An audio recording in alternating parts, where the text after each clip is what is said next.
Okay, that's Mount Wilson off in the distance, and we're flying the DJI FPV drone in manual mode. We're heading for the vertical rock wall just to the left of Mount Wilson and on the other side of that canyon. And the plan is to fly up as high as the drone will allow us, around 1,600 feet, and then practice a few dives over in that area there. On the way out, I'm just keeping the drone below 400 feet and practicing some aerobatics. Maintaining a perspective when you're flying FPV can always be a little bit tricky for the pilot. The pilot has to think about his location in relationship to where the drone is actually at all times. These big mountains are just full of canyons and rock boulders and other obstacles that can block your signal at any time. It's especially hard when you're flying directly away from yourself.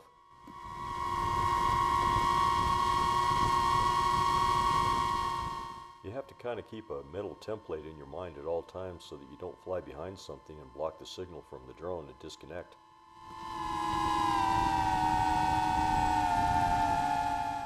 Flight's going really good at this point, but I'm approaching 1,600 feet, so I have to be careful.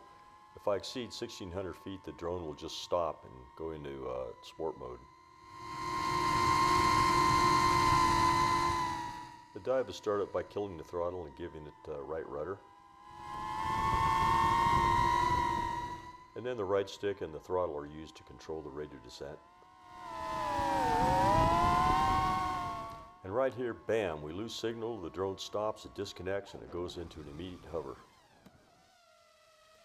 Immediately it goes into normal mode and RTH is activated, return to home.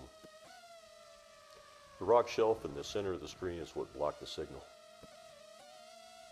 It's interesting, the drone actually swings around, does a 180, and starts flying a little bit toward the mountain again before it actually starts rising up to the return to home altitude of 1,600 feet. A little closer to that rock face and the drone might have actually hit it.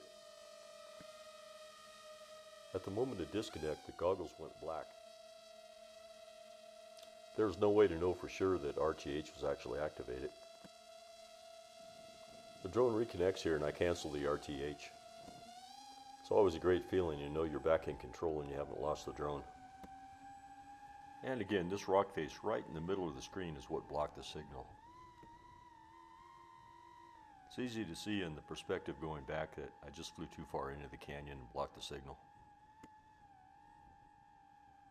My original plan was to hike further out into the desert so I'd have a better lineup with the canyon, and that would protect me from loss of signal, but it's really hot out there and I just found a nice shady spot to set up, and that's where I flew from.